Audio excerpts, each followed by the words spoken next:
በስመ አብ ወወልድ ወመንፈስ ቅዱስ አሃዱ አምላክ አሜን።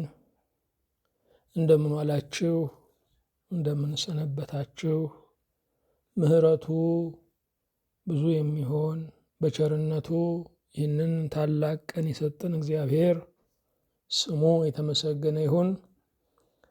ተከታታይ የትምህርታችን ርዕስ ብሉይ ኪዳን የሚል ነው። እግዚአብሔርን አጋዥ ብሩክ መንፈሱን ገላጭ አድርገን የ25ኛውን ቀን ትምህርት እንጀምራለን። ትንቢተ ዮናስ ምዕራፍ 1 ከቁጥር 1 ጀምሮ ያለውን በጸሎት መንፈስ ሆነን እናነባለን። የእግዚአብሔርም ቃል ወደ አማቴ ልጅ ወደ ዮናስ እንዲህ ሲል መጣ። ተነስተህ ወደዚያች ወደ ታላቂቱ ከተማ ወደ ነነዌ ሄድ፣ ክፋታቸውም ወደ ፊቴ ወጥቷልና በእርሷ ላይ ስበክ። ዮናስ ግን ከእግዚአብሔር ፊት ወደ ተርሴስ ይኮበልል ዘንድ ተነሳ። ወደ ኢዮጴም ወረደ። ወደ ተርሴስም የምታልፍ መርከብ አገኘ። ከእግዚአብሔርም ፊት ኮብልሎ ከእነርሱ ጋር ወደ ተርሴስ ይሄድ ዘንድ ዋጋ ሰጥቶ ወደ እርሷ ገባ። ሁሉን የያዘ ሁሉን የምትገዛ የጌታችን የመድኃኒታችን የኢየሱስ ክርስቶስ አባት እግዚአብሔር ሆይ እናመሰግንሃለን። ሰማይና ምድር ሳይዘረጉ ተራሮችም ሳይታዩ ሐመልማላት ሳይበቅሉ የሰው ልጅም በመልክህ በአርያ ሳይሰራ ዘመናት ሳይቀመሩ ታሪክም ጉዞ ሳይጀምር የሚታየውና የማይታየው ፍጥረት ወደ ሕልውና ሳይመጣ በዙፋን በገናንነት በታላቅነት በችሎታ በራስ ምስጋናና ክብር ነዋሪ የሆንከው እግዚአብሔር በእውነት እናመሰግንሃለን። ነፍሳችንን ከጉድጓድ ያወጣሃት ከረግረግም አውጥተህ በዓለት ላይ ያቆምከን ጽኑ መሰረት የሆንከን ከመናወጥ ከማመንታት በየቀኑም እየፈረሱ እየተሰሩ ከመኖር ያዳንከን አምላካችን የሐሳባችን ጽንዓት የእውነታችንም መጽሐፍ አንተ ነህና በእውነት እኛ ባሪያዎችህ እናመሰግንሃለን። ከእሳት ውስጥ ያወጣህን ከብዙ መከራ ያስመለጥከን አሁንስ በቃ ብለን መኖርን የተጠራጠርንበትን ቀን ድልድይ ሆነ ያሻገርከን እግዚአብሔር እሳቱ ይበርድልሃል፣ ማዕበሉም ይቀዘፍልሃል፣ ጎርፉም ይታገድልሃል፣ ክምሩም ይናድልሃል። በፊትህ የሚቆም ኃይለኛ ተገዳዳሪም ማንም የለም። እኛንም የሚዳፈር መከራ አንተን ያፍርሃል። በእኛ ላይ የተሰጉ መቃብሮች፣ በእኛ ላይ የተቆለፉ የሲኦል በሮች በፊትህ ይበታተናሉ። በሞት ላይ ዝማሬን በሲኦል ላይ ገነትን የሰጠህን ጌታ በእውነት እናመሰግንሃለን። ወደ ምድራችን የመጣህ የሰው ልጅ ተብለህም ልትጠራ ያላፈርክብን ወገንም ዘመድም ካህንም መስዋዕትም የሆንከን ባፈሰስከው በንጹሕ ደም ቤዛ መድኃኒት የሆንከን አድነህም የመንግሥትህ አባሎች የአዲሲቱ ዓለም የቤተ ክርስቲያን አካላት ያደረግከን ጌታ በእውነት እናመሰግንሃለን። የተሰቀልከው ኢየሱስ ክርስቶስ ሆይ ተመስገን። ስራችንን የሰራኸው ዕዳችንን የከፈልከው የተሰቀልከው ኢየሱስ ክርስቶስ ሆይ ተመስገን። ደስታችን የሆንከው የበዓል ቀናችን የተሰቀልከው ኢየሱስ ክርስቶስ ሆይ ተመስገን። በዓይነ ምሕረት ያየህን ወርደህ የፈለግከን የተሰቀልከው ኢየሱስ ክርስቶስ ሆይ ተመስገን።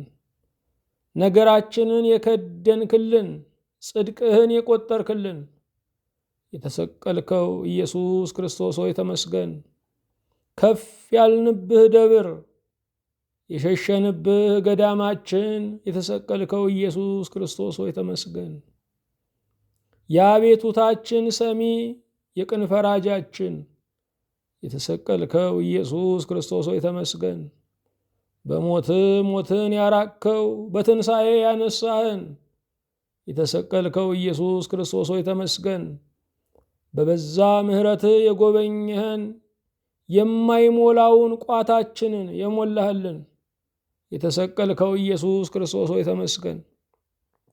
ከጽኑ በር ይልቅ ጠላትን የመለስክልን ከጽኑ ጋሻ ይልቅ ፍላጻውን ያረገፍክልን የተሰቀልከው ኢየሱስ ክርስቶስ ሆይ ተመስገን። የተጠመጠመብንን ገዳይ እባብ ያላቀቅከን የተሰቀልከው ኢየሱስ ክርስቶስ ሆይ ተመስገን። በጥልቁ ስንጮህ የሰማህን እናት ደርሳ በማትታደግበት ስፍራ ደርሰ ያዳንከን የተሰቀልከው ኢየሱስ ክርስቶስ ሆይ ተመስገን። መሰረት ለሌለን መሰረት፣ ዳር ለሌለን ጉልላት የሆንከን የተሰቀልከው ኢየሱስ ክርስቶስ ሆይ ተመስገን። አምላክ ሆነ አማልክትን ያጠፋህልን የተሰቀልከው ኢየሱስ ክርስቶስ ሆይ ተመስገን። ማንም የማያውቀንን ያወቅከን የተሰቀልከው ኢየሱስ ክርስቶስ ሆይ ተመስገን። ብርቱ ጩኸትን የምትሰማ የሕፃናትን ልቅሶ የምታደምጥ የተሰቀልከው ኢየሱስ ክርስቶስ ሆይ ተመስገን። በመቅደስ የሰወርከን መሥዋዕትም የሆንከን የተሰቀልከው ኢየሱስ ክርስቶስ ሆይ ተመስገን። የነፍስ መልህቅ የሆንከን ሸክማችንን ያራገፍንብህ ወደባችን የተሰቀልከው ኢየሱስ ክርስቶስ ሆይ ተመስገን። እኔን ባሪያህንና በፊትህ ያሉትን እነዚህን ባሪያዎችህን አቤቱ ይቅር በል። ሕሊናችንን በቀራንዮ ባፈሰስከው በንጹሕ ደምህ አቤቱ እጠበው።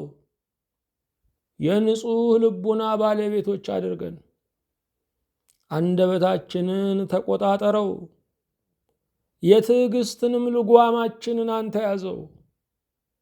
ጌታ እግዚአብሔር ሆይ ስለ ቸርነትህ ስለ ምሕረት ታላቅነት ይህንን የመረረ ዘመን እንድታጣፍጠው፣ የጠበበውንም ቀን እንድታሰፋው፣ የተተረማመሰውን የሰው ልጅ እንድታረጋጋው፣ ውሳኔያቸው የከፋውን የምድር ገዢዎችን ሁሉ በውሳኔያቸው ላይ አንተ እንድትወስንበት፣ ነገሥታት ሲስቱ የነገሥታት ንጉሥ ምድሪቱን እንድትረከብ አቤቱን ማልደሃለን። በቸርነትህ ለታወኩ ሕዝቦች መንደሮች ሁሉ ሰላምን እንድታዝልን፣ ስለ ሱዳን፣ ስለ ፍልስጤም፣ ስለ እስራኤል፣ ስለ ሊባኖስ፣ ስለ ኢራን፣ ስለ ዩክሬን፣ ስለ ራሻ ሕዝብ፣ ስለ መላው ዓለም ሰላም በጽኑ እንለምንሃለን። በሀገራችንም የነደደውን እሳት እንድታጠፋው፣ የተገነባውንም የመለያየት ግንብ እንድታፈርሰው፣ ቋንቋችንን አንድ እንድታደርገው አቤቱ እንማልድሃለን። ቅድስት ቤተ ክርስቲያናችንን እንድታጸናልን፣ ይህንንም አገልግሎታችንን እስከ መምጣት ቀን ድረስ እንድታጠነክርልን፣ በፊትህ በቆምን ጊዜ እንድናስባቸው አደራ ያሉንን ሁሉ በቸርነትህ እንድታስብልን፣ በጤና በረከት በዕድሜ ጸጋ እንድትጎበኝልን፣ ለዚህም አገልግሎት ደግሞ የጸለዩትን በበጎ ያሰቡትን ሁሉ አንተ አእምሯቸውን ብርሃን ቤታቸውን ሰላም እንድታደርግልን እንማጸናለን። በጌታችን በኢየሱስ ክርስቶስ በእርሱ ያለ ክብር ጽን ላንተ ይገባሃል። ከእርሱ ጋራ ከመንፈስ ቅዱስም ጋራ ትክክል የሚሆን ዛሬም ዘወትርም ለዘላለሙ አሜን። የእግዚአብሔር የአምላካችን ስሙ የተመሰገነ ይሁን። ርዕሳችን ብሉይ ኪዳን የሚል ነው። እግዚአብሔር እንደረዳን ዛሬ ትንቢተ ዮናስን እንደዚሁም ቀጣዮቹን ክፍሎች ፈጠን እያልን ለማየት እንሞክራለን። ትንቢተ ዮናስ በመጽሐፍ ቅዱስ ውስጥ ካሉት የትንቢት መጻሕፍት ታሪካዊ የሆነ መጽሐፍ ነው። በውስጡ ታሪካዊ ትረካን የያዘ መጽሐፍ ነው። ትንቢተ ዮናስ ብዙ ትንቢት ያለበት መጽሐፍ አይደለም። እግዚአብሔር ዮናስን ይልከዋል። ዮናስ ደግሞ በተለያየ ምክንያት እግዚአብሔርን አልታዘዝም ይላል። ከዚያ በኋላ እግዚአብሔር በራሱ መንገድ ዮናስን ወደ ወጣበት መስመር ይመልሰዋል። የነነዌ ሕዝብም የንስሐ ስብከትን ሰምተው እንደተመለሱ እንደዳኑ፣ ዮናስም ደግሞ ለዚህ ነበረ እያደከምከኝ ብሎ እግዚአብሔር ላይ እንዳኮረፈ የሚናገር መጽሐፍ ነው። ዮናስ ነነዌ ትገለበጣለች ብሎ ትንቢት ተናግሯል። እግዚአብሔር ነነዌን በመገልበጥ የሚደሰት አምላክ ሳይሆን ባይመለሱ ግን ፍርዱ ያ መሆኑን የሚገልጥ ነው። እግዚአብሔር ለሰው ልጆች ያለው ብቸኛው አማራጭ ሰውን ማዳን ነው።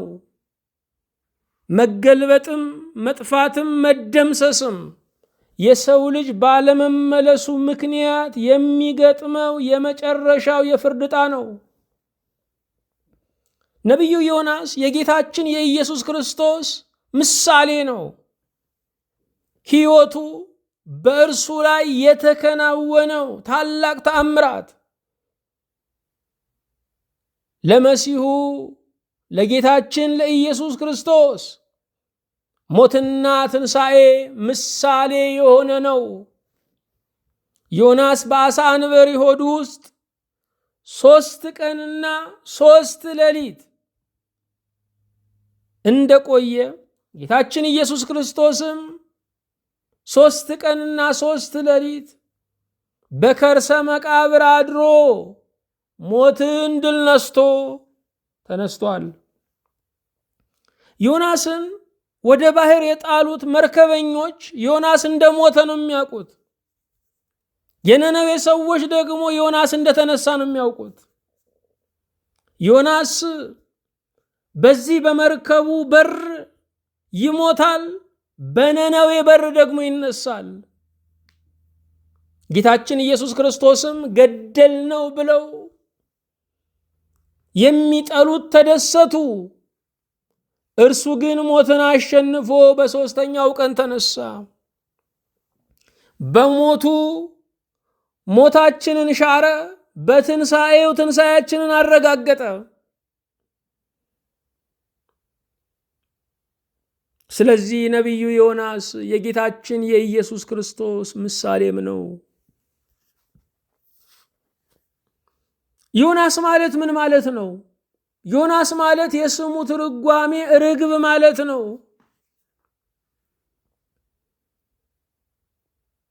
ርግብ የጥፋት ውሃ መጉደሉን አረጋግጣ የምስራች የሆነውን የወይራ ቀንበጥ ይዛ ወደ ኖህ ወደ መርከቡ ተሳፋሪዎች የተመለሰች መልእክተኛ ወንጌል ሰባኪ ናት። ቁራ ግን በወጣበት የቀረ ለተልእኮ ያልታመነ ነው። ዮናስ የስሙ ትርጓሜ ርግብ ነው። ሕይወቱና ምርጫውን ስናይ ግን እንደ ቁራ እየሆነ ነው ያለው። አንዳንድ ጊዜ ስማችንና ሕይወታችን አይመሳሰልም።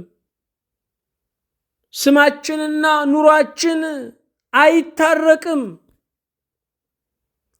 ነቢዩ ዮናስ ከሰሜናዊ ነቢያት አንዱ ነው።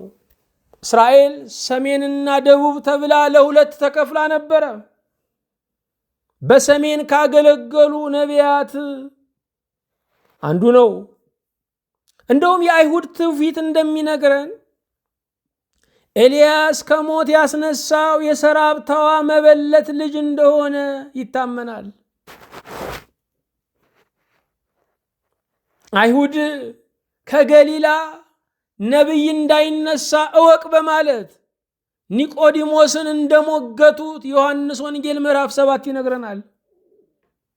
እነዚህ ሰዎች ግን ዋሽተዋል። ምክንያቱም ከገሊላ ዮናስ ነቢይ ሆኖ ተነስቷል። ጥላቻ ዕውቀትን ያጠፋብናል፣ ወይም አለማወቅ ጥላቻን ይወልድብናል። ነቢዩ ዮናስ 2 ሕዝብን ያገለገለ ነቢይ ነው። የአሕዛብ ነቢያት ተብለው የሚጠቀሱ ወይም ወደ አሕዛብ ከተላኩ 2 ነቢያት አንዱ ዮናስ ነው፣ ሁለተኛው ናሆም ነው። ዮናስ 2 ሕዝብን ያገለገለ ነው። እስራኤልን አገልግሏል። ለእስራኤል መንግስትም የተነበየው ትንቢት ሰምሮለት በዘመኑ የትንቢቱን ፍጻሜ ያየ ነቢይ ነው። ይሄ በእስራኤል መንግስት ዕውቅናና ክብር የነበረው ነቢይ፣ ትንቢቱ የሰመረለት፣ እስራኤላውያን የሚያደንቁት ነቢይ ወደ እስራኤል ጠላቶች፣ ወደ አሦራውያን፣ ወደ ነነዌ ሰዎች እግዚአብሔር በላከው ጊዜ ሕዝቤ ምን ይለኛል፣ መንግስቴስ መልሶ ያስገባኛል ብሎ ፈራ።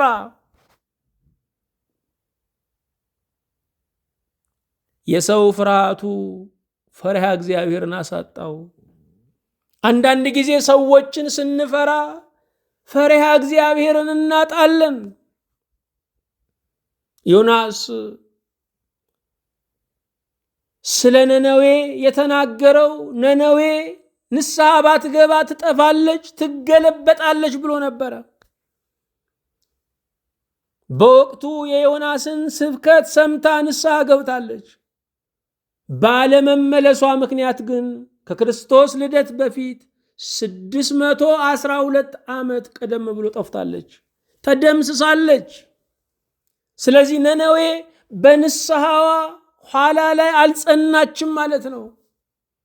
ነቢዩ ዮናስም ስለ ሀገሩ ብልጽግና፣ ስለ ደንበሩ ስፋት የተናገረው ሰመረለት፣ ስለ ነነዌም የተናገረው ሰምሮለታል። በትንቢተ ዮናስ ውስጥ የተጠቀሱ ሰዎች አሉ። የመጀመሪያው ዮናስ ነው። ዮናስ የእግዚአብሔር ነቢይ ነው። ዮናስ እግዚአብሔር ሲልከው አልሄድም ያለ ነው። ዮናስ እግዚአብሔር የሚጨቀጭቀኝ ምድር ላይ ቢያገኘኝ ነው፣ ባህር ላይ ተሳፍሬ ከፊቱ ዘወር ብል የት ያገኘኛል ብሎ መርከብ ላይ የወጣ ነው። እግዚአብሔር ምሉ በኩለሄ መሆኑን አልተገነዘበም። አይሁዳውያን እንደሚያምኑት ባህር ያጋንንት መኖሪያ ነው። ስለዚህም በባህር ላይ እግዚአብሔር የለም ብለው ያምኑ ነበረ። ዮናስ ወደ መርከቡ የተሻገረው እግዚአብሔርን ለማምለጥ ነው። እግዚአብሔር ግን በባህሩ ላይ አለሁ አለው። መርከቡን በማናወጥ አለሁ አለው። ዮናስ ባለመታዘዙ ውስጥም እግዚአብሔር በሁሉ እንዳለ ተረዳ። አለመታዘዝ አእምሮን ያጨልማል፣ ዕውቀትን ያጠፋል። ሰው አውቆ እንዳላወቀ የሚሆነው ባለመታዘዝ ውስጥ ነው። ዮናስ ከሞት ከተረፈ በኋላ ከሞት እንዲተርፉ የነነዌ ሰዎችን ሊሰብክ ወጣ።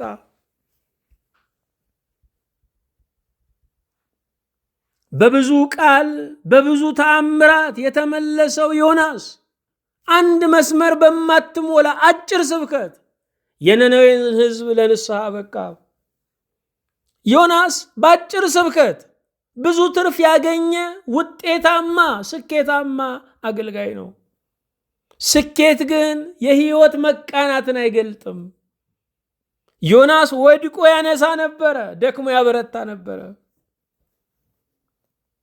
ዮናስ የነነዌ ሰዎች በመዳናቸው ያኮረፈ ነው። እነዚህ ኋላ የእስራኤል ጠላቶች ኋላ ሰማርያን የሚደመስሱ ናቸው። ቅጣታቸውን፣ ፍርዳቸውን ተመኝቶ ነበረ። ምህረታቸውን ባየ ጊዜ አኮረፈ። ትንቢተ ዮናስ እግዚአብሔር የሁሉ አምላክ መሆኑን ይነግረናል። እኛ የኢትዮጵያውያን አምላክ ብቻ ነው ብለን እናስብ ይሆናል። እስራኤላውያን የእስራኤል አምላክ ብቻ ብለው ያስቡት ይሆናል። እግዚአብሔር ግን ለፍቅሩ ድንበር ለመውደዱ ዳርቻ የለውም። እሱ የሁሉ አምላክ ነው። በትንቢተ ዮናስ ውስጥ የምናገኛቸው ሰዎች ሁለተኛ መርከበኞች ናቸው። መርከበኞቹ ነጋዴዎች ናቸው። ሀገር ከሀገር ምስራቅ ከምዕራብ የሚያገናኙ ናቸው። እነዚህ መርከበኞች በእስራኤል አምላክ የማያምኑ ሊሆኑ ይችላሉ። ነገር ግን እውነተኛውን አምላክ የሚያመልከው ዮናስ ያልነበረውን ፈሪሃ እግዚአብሔር እነርሱ ነበራቸው። ዛሬ ከክርስትና ውጭ ያሉ ከክርስትና ድንበር ውጭ ያሉ ያላቸውን ፈሪሃ እግዚአብሔር ምናልባት ክርስቲያኖች ላይኖራቸው ይችላል።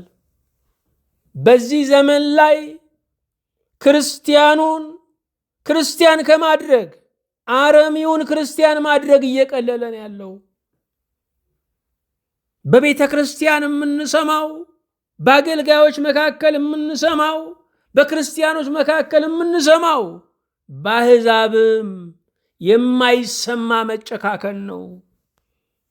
መርከበኞቹ ፈሪሃ እግዚአብሔር ነበራቸው። ፈሪሃ እግዚአብሔር ለሰው ልጅ እስትንፋሱ ነው። እግዚአብሔርን የማይፈራ ሰው አስፈሪ ነው። ጉዟችንን ሁሉ እግዚአብሔርን ከሚፈራ ጋር ማድረግ አለብን። እግዚአብሔርን የሚፈራ ሰው እስከ መጨረሻው አይጣላም፣ እስከ መጨረሻው አይናገርም፣ እስከ መጨረሻው አይከፋም። ፈሪሃ እግዚአብሔር ከኃጢአት ያግዳል። ፈሪሃ እግዚአብሔር ቢበድሉ እንኳ ተመለሱ ይላል፣ ለንስሐ ያበቃል።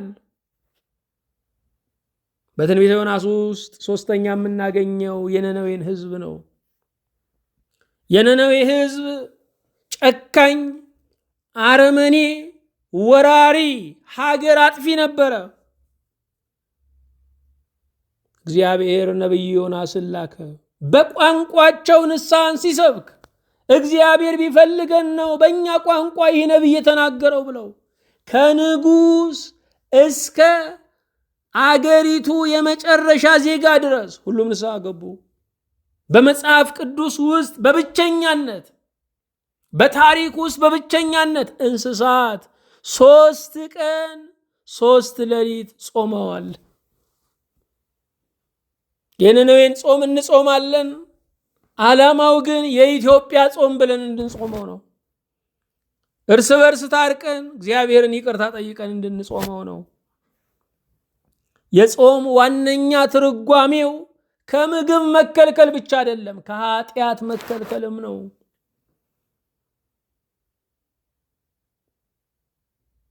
አራተኛ በትንቢተ ዮናስ ውስጥ ራሱን እግዚአብሔር እናገኛለን። በትንቢተ ዮናስ ውስጥ እግዚአብሔር የሚልክ አምላክ ነው። እግዚአብሔር ተፈጥሮን የሚያዝ አምላክ ነው። እግዚአብሔር ከሞት ፍርሃት የሚያድን አምላክ ነው። እግዚአብሔር የሚምር አምላክ ነው። እግዚአብሔር ሁሉን የሚያቅፍ ፍቅር ነው። እግዚአብሔር ትዕግስቱ ሰፊ ነው። እግዚአብሔር የፈጠረው ሲባክንበት የሚቆጭ አምላክ ነው። ትንቢተ ዮናስ ይህን ይነግረናል። በትንቢተ ዮናስ ውስጥ የተጠቀሱ ተአምራቶች አሉ። የመጀመሪያው ማዕበል ነው። ማዕበሉ መንገድ ዘግቶ ነቢዩን አላሳልፍም አለው።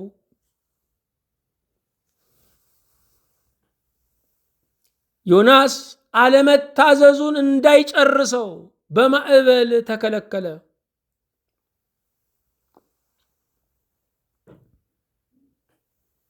ቅዱስ ጴጥሮስ የዶሮን ስብከት ሰምቶ ንስሐ ገባ። የማዕበሉን ጋሬጣ ክልከላ ሰምቶ ዮናስ ንስሐ አልገባም። ማዕበሉ በምድር ላይ የሚያዘው ፓርላማ፣ በምድር ላይ የሚያዘው ካቢኔ የለም። በምድር ላይ የሚያዘው የመንግስታት ማህበር የለም። የማዕበሉ አዛዥ የሰራዊት አምላክ እግዚአብሔር ነው። ዛሬም በምድር ላይ ያለውን ማዕበል፣ የቀኑን ጋሬጣ፣ የዘመኑን ስጋት አላሳልፍ አላራምድ ያለንን በሰው አቅም የማይወገደውን ጥፋት የሚያግድልን የሚያነሳልን በተዘጋው መንገድ የሚሰጠን የሰራዊት አምላክ እግዚአብሔር ነው። አንዳንድ ማዕበሎች ኃጢአትን እንዳንጨርሰው፣ ክፋትን እንዳንጨርሰው የሚመጡ ናቸው። እግዚአብሔር በበሽታ አቁሞን ይሆን? በማጣት አቁሞን ይሆን? እግዚአብሔር በሁሉ ይናገራል፣ በማዕበልም ይናገራል። እግዚአብሔር በሁሉ ይሰብካል፣ በወጀቡም ይሰብካል። በትንቢተ ዮናስ ውስጥ የምናገኘው ሁለተኛው ተአምር አሳ አንበሪው ነው። አሳ አንበሪው ዮናስን ዋጠው። እንዲበላው ሳይሆን ዮናስን አሳፍሮ ነነዌ እንዲያደርሰው ለእግዚአብሔር ታዘዘ። እግዚአብሔር ሲያዝ ገዳዩም ማደሪያ ይሆናል፣ መቃብሩም መኖሪያ ይሆናል፣ አጥፊውም መሳፈሪያ ሰርጓጅ መርከብ ይሆናል። በዮናስ ምክንያት አሳ አንበሪው 3 ቀንና 3 ሌሊት ጾመ። የነነዌ ሰዎች 3 ቀንና 3 ሌሊት የጾሙት ኋላ ነው።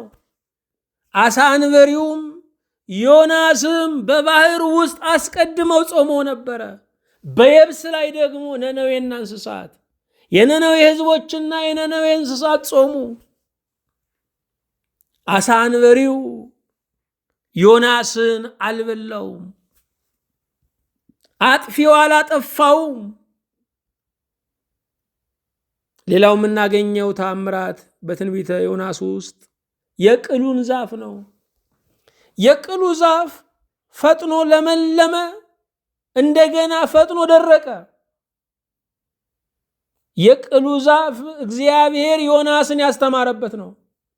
አንተ ላልተከልካት ቅል በመለምለሟ ተደስተ በመክሰሟ ካዘንክ፣ እኔ ለፈጠርኩት ግራና ቀኙን ለማያውቀው 120,000 በላይ ሕፃናት ላሉበት ለነነዌ ሕዝብ እንዴት አላዝን አለው። እግዚአብሔር በነነዌ ንስሐ ብቻ አይደለም፣ ምሕረቱ ብዙ ስለሆነም ያችን ሀገር አዳናት።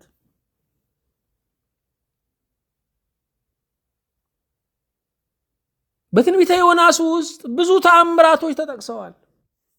የነነዌን መጽሐፍ ልዩ የሚያደርገው አንደኛ ለአሕዛብ የተላለፈ መልእክት ነው። የአሕዛብን መልእክት የያዘ መጽሐፍ ነው። እግዚአብሔር በእስራኤል ጀመረ እንጂ በእስራኤል አይጨርስም። በእስራኤል ጀምሮ ወደ አሕዛብ ይሄዳል። እግዚአብሔር በእኛ መዳን ጀምሯል፣ ወደ ቤተሰብ ወደ ሀገር ይሄዳል። ሁለተኛ ታሪካዊ ፍሰት የግጥም ጸሎት ያለው ነው። በትንቢት መጻሕፍት ውስጥ ረጅም ትረካን አናገኝም፣ ታሪክን አናገኝም። የግጥም ጸሎትም የምናገኘው በዚህ በትንቢተ ዮናስ ውስጥ ነው። ዮናስ በአሳ አንበሪ ሆድ ውስጥ ሆኖ ወደ እግዚአብሔር ጸለየ ይላል። እኛ የጸሎት ቤት ሰርተን እየጸለይንበት አይደለም። እኛ በቤተ ክርስቲያን እየጸለይን አይደለም። መጸለይ እፈልጋለሁ፣ ያለሁበት ቦታ ምቹ አይደለም እንላለን። ግን በአሳ አንበሪ ሆድ ውስጥ ዮናስ ጸለየዋል። ሶስተኛ ተአምራቶች አሉት ነው። በሌሎች የትንቢት መጽሐፍት ውስጥ ተአምራትን በብዙ አናገኝም። ትንቢተ ዮናስ ግን ተአምራቶችን የያዘ ነው። ማዕበሉም ተአምር ነው፣ አሳ አንበሪውም ተአምር ነው፣ መዳናቸውም ተአምር ነው። የቅል ዛፉ መለምለም መክሰሙ ተአምር ነው። አራተኛ የነነዌን ሕዝብ መነቃቃት እናያለን። የነነዌ ሕዝብ ለእግዚአብሔር እጃቸውን ሰጡ። የነነዌ ሕዝብ ለእግዚአብሔር ለመማረክ እጆቻቸውን ወደ ላይ አነሱ። ዛሬ እጆቻችንን ወደ ላይ ዘርግተን የምንጸልየው እጅን ወደ ላይ ማንሳት መማረክ ስለሆነ ነው። ለአምላክ ለፍርድ ለፍቅር ተማርኬያለሁ ማለት ነው። አምስተኛ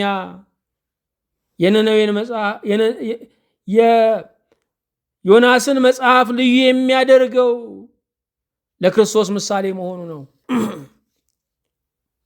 ክርስቶስ 3 መዓልት 3 ሌሊት በመቃብር እንደሚቆይ አስቀድሞ በዮናስ ምሳሌነት ተነግሮለት ነበረ። የዮናስ ሕይወቱ ትንቢት ነበረ። ኑሮው ትንቢት ነበረ። በእርሱ ላይ የተከናወነው ተአምር ትንቢት ነበረ። ቀጣዩን ዘመን ያብራራ ነበረ። በእኛ ላይ እግዚአብሔር የሚፈጽመው ለትውልድ መጽናናትና ጽንዓት ሃይማኖት የሚሆን ነው። የመጽሐፉ ዓላማ ምንድን ነው?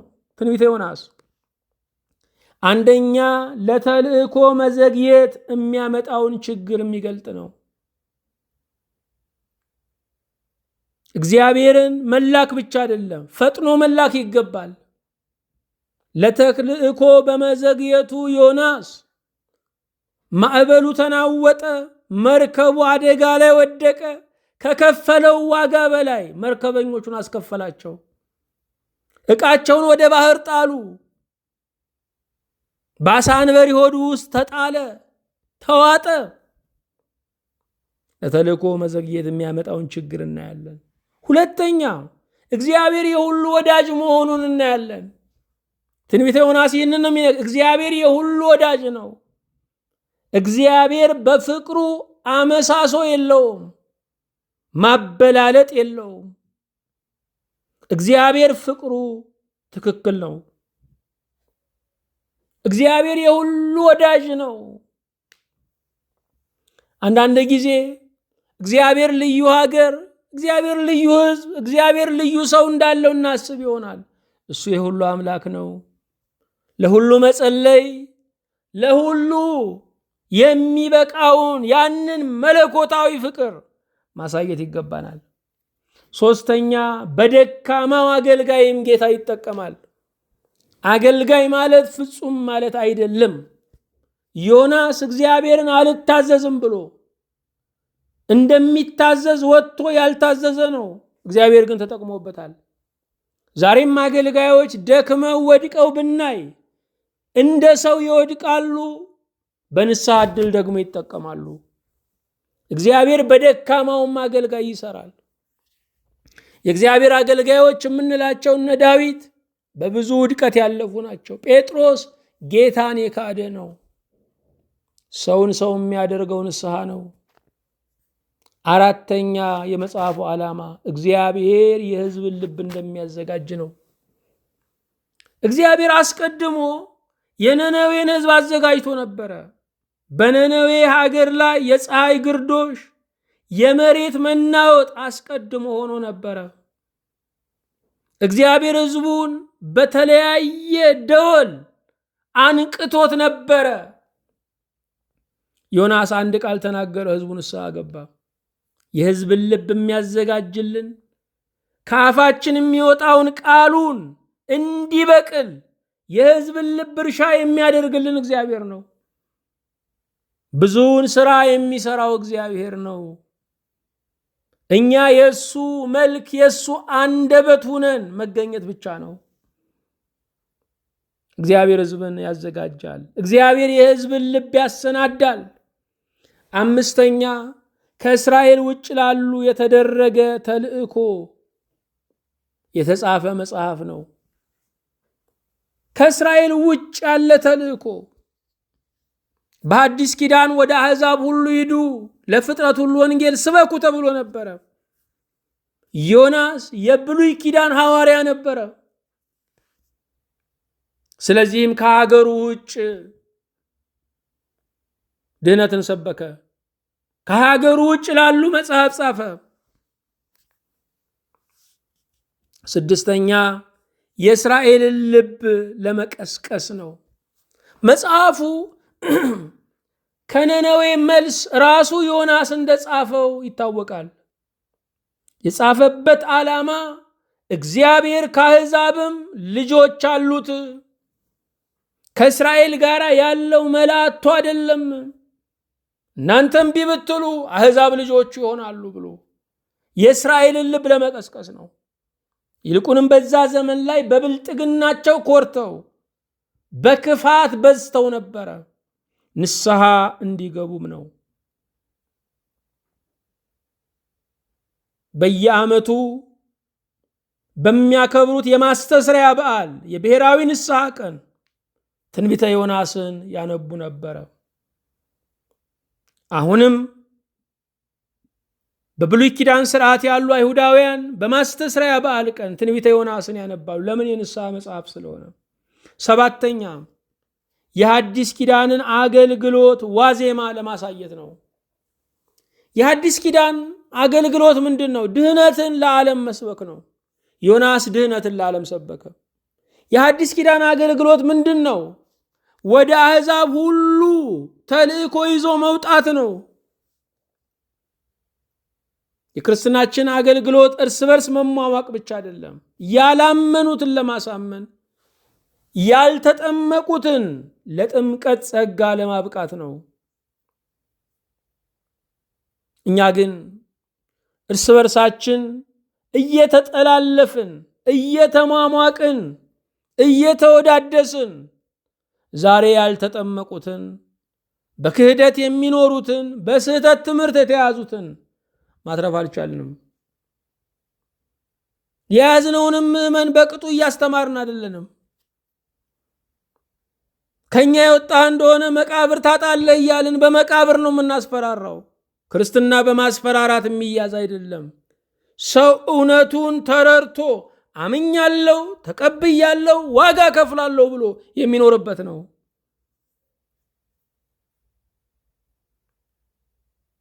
ደግሞም ከክርስትና ውጭ ያሉትን ፍቅርን ማሳየት አለብን። በመከራቸው መገኘት አለብን። አምላካችን እንደሚወዳቸው የሚያውቁት እኛ ስንወዳቸው ነው።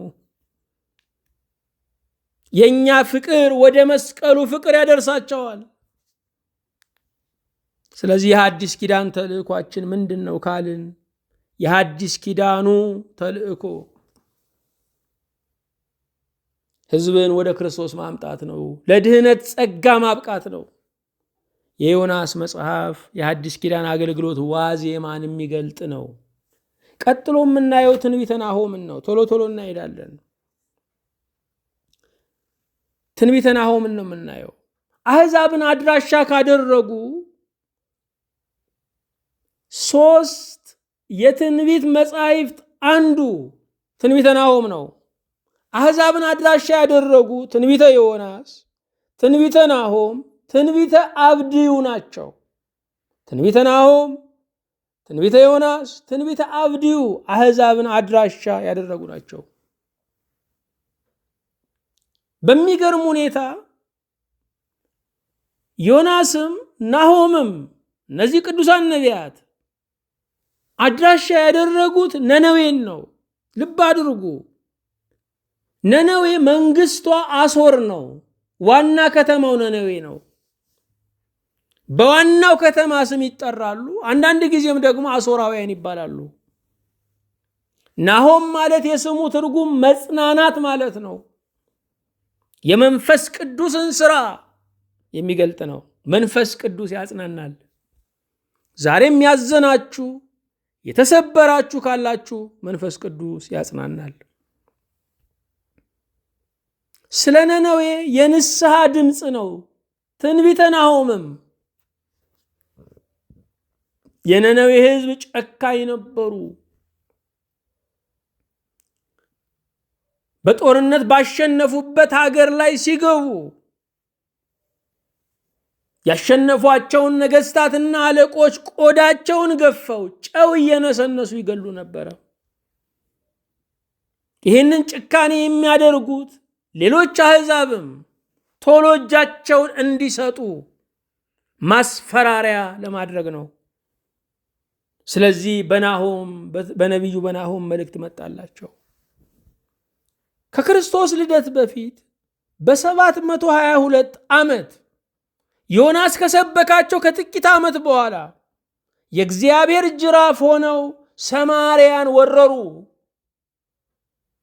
ሰሜናዊውን እስራኤል ቀጡ። ማን? አሦራውያን፣ የነነዌ ሰዎች። በ612 ዓመት ከክርስቶስ ልደት በፊት በ612 ዓመት ከክርስቶስ ልደት በፊት ስለሚመጣባቸው ጥፋት ናሆም ትንቢት ተናገረ። የነቢዩ የናሆም ትንቢት ተፈጽሞ አሦራውያን ወይም ነነዌ ተደምስሰዋል። ስለዚህ ትንቢተ ናሆምም ትንቢተ ዮናስም ነነዌን አድራሻ ያደረጉ መልእክቶች ናቸው። ነነዌ በጭካኔዋ በእግዚአብሔር ፊት የተጠላች፣ ስራዋ ጽዩፍ የሆነች ከተማ ናት። ዛሬስ ጭካኔ የለም ወገኖቼ። በድሃው እየጨከን አይደለም። ራሱን በማይከላከል ምስኪን እየጨከን አይደለም። ድሃውን የበለጠ ድሃ እያደረግነው እንደ ጉድፍ እንደ ጥራጊ እያወጣ ነው አይደለም። ዛሬስ ጭካኔ የለም። በእርጉዝ የሚጨክን ትውልድ አልመጣም። በሴት የሚጨክን በሕፃን የሚጨክን አልመጣም። ባል በሚስቱ ልጅ በወላጆቹ አልጨከንም። ይሄ ዘመን የመጨካከን ዘመን ነው። ይሄ ዘመን ምክንያት የሌለው ጠብ ያለበት፣ ቂም የሌለው ግድያ ያለበት ዘመን ነው። የወጣው መግባት የማይችልበት፣ ነጋዴ ሮጦ የማያተርፍበት ዘመን ነው። የመቀማማት የበለጠ ኃይለኛ እንደ አራዊት በመግደል አለቃ የበላይ የሚሆንበት ዘመን ነው። ይሄ ዘመን የመጨካከን ዘመን ነው። መላው ዓለም ላይ ተዘግቶ ዓለም ይጨነቅ ተብሎ የተፈረደበት ዘመን ነው። የምናየው ነው። በዚህ በምናየው በእስራኤል፣ በአሜሪካ፣ በኢራን ጦርነት ከጦርነቱ ውጭ ያሉ ምንም አይነት የተቃውሞ ድምፅ ያላሰሙ መላው ዓለም እየተቀጡ ነው ያሉት። ሁሉም እንደኛው ይቀጣ፣ እኛ ተቸግረናል፣ ሁሉም ይቸገር የሚል ጨካኝ ዘመን ላይ ነው ያለነው። ስለዚህም የናሆም ትንቢት እኛን ይመለከታል። እግዚአብሔር ጨካኞችን ይቀጣል። ልባችን ሩሩህ መሆን አለበት። የሰው አንጀት መያዝ አለብን። አለበዚያ አንተም ጨካኝ ነበርክ፣ ጨካኝ አዘዘብህ፣ እንደገና ዳቦ እሳት ነደደብህ እንደተባለው ጨካኝ ስንሆን ጨካኝ ይታዘዝብናል። ጨካኝ ስንሆን የማይራራ ይመጣብናል።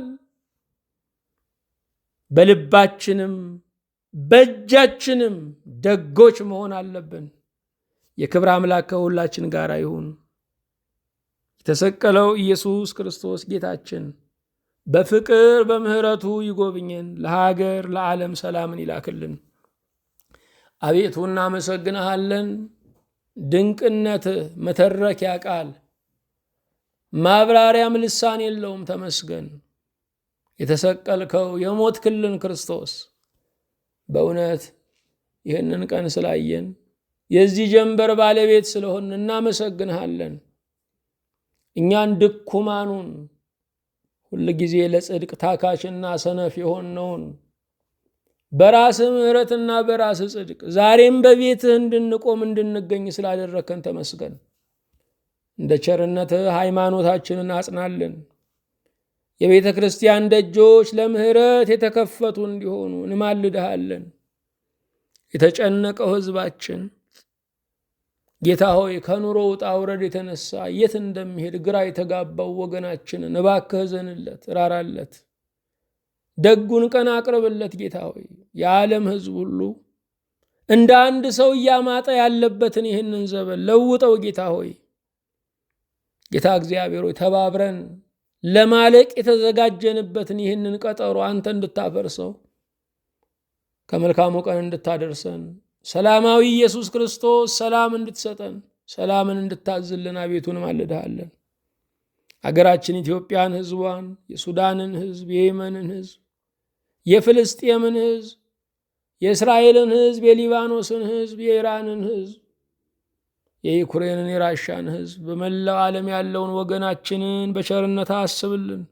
ሁሉ አካላችን ነው። ሁሉ የእጅህ ሥራ ነው። ለፈጠርከው እባክህ ራራ። ከበዓሉ ሰላምን፣ ረድኤትን፣ በረከትን እንድታድለን ብርሃነ ትንሣኤህን እንድታሳየን እንማልድሃለን። በጌታችን በኢየሱስ ክርስቶስ በእርሱ ያለ ክብር ጽን ላንተ ይገባሃል። ከእርሱ ጋራ ከመንፈስ ቅዱስም ጋራ ትክክል የሚሆን ዛሬም ዘወትርም ለዘላለሙ አሜን።